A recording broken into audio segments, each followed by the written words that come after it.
What's going on, beautiful people? It's the Kid J Nolan here, and today I want to talk to y'all about a website called TuneSat. All right, now this video is for people that are a little bit more deeply involved in the sync licensing process. If you've already read the Pen Game portfolio, or if you've held a consultation with me and you've already started making syncable music for TV and film, or you're starting to reach out to music libraries and different sync agencies and things of that nature, then the next thing you're going to want to do is start archiving your music. All right, so all the songs that you've sent off to any companies, anyone that's added your music into the catalog, TuneSat has got your back. All right, now what is TuneSat? TuneSat is a website where you can actually go into the database and it's gonna actively search and scour through all of the TV shows and films that are coming out.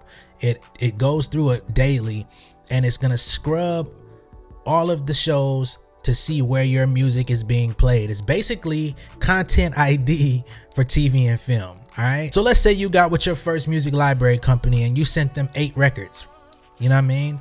Now, in a lot of cases, the music library is not going to email you every time somebody licenses the song that you sent them, especially since a lot of libraries aren't always getting upfront bags for the music. You know what I'm saying? It's more so on the back end. So in those cases, you're not being updated every time the song gets used, and you're probably not going to find out until 6 to 8 months later when you get your ASCAP or BMI or whatever performing rights organization that you're with. You're going to get your royalty statement. You're going to see where your music was played, and you're going to see how much you made in royalties, right?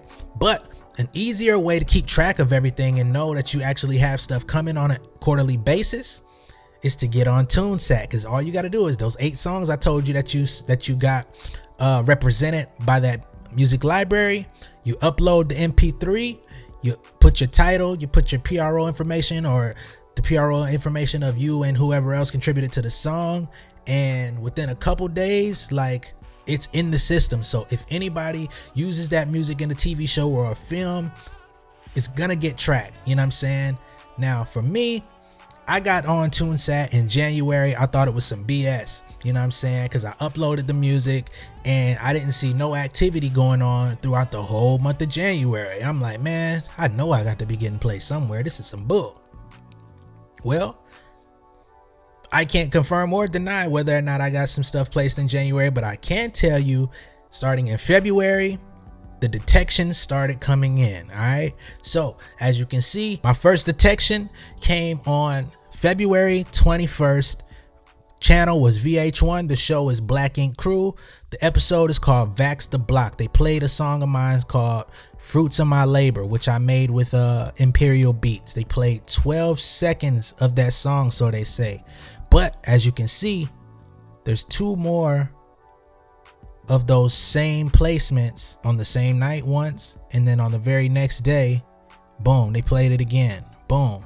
Then the very next day, they played it again. Same episode. So for 3 days straight, this episode of Black Ink Crew was aired on TV with the same song, and of course you get paid every time it plays. Next detection, the very next week, very next episode actually, VH1 Black Ink Crew Meet the Press. They played a song called My Mind. All right, and this time they actually played about, they say 11 seconds, 14 seconds. This is actually not completely accurate, right? So you got to think, you see it plays at 8:20, it plays at 8:21, it plays at 8:22. So all of this is within the same sequence of time. You know what I'm saying? They actually played the song for over a minute when I got the footage. But so this is all the same airing of that initial episode. Then you have the same episode came back on a couple hours later, you know what I'm saying? So every time it comes on, you get paid. You know what I mean? You don't get paid immediately, but it's logged in a system and it comes out in your royalty statements. So being that these placements are coming out in the first quarter of 2022, by the time my first or second quarter royalty check comes, which will be towards the end of the year going into 2023, all of this stuff is going to be logged in. And of course, beyond that, you have Bravo, Candy and the Gang. Got a song here called Work that I did with my homegirl London Elixir. Y'all need beats, make sure y'all hit up London Elixir, man. Y'all gotta quit playing with her, all right?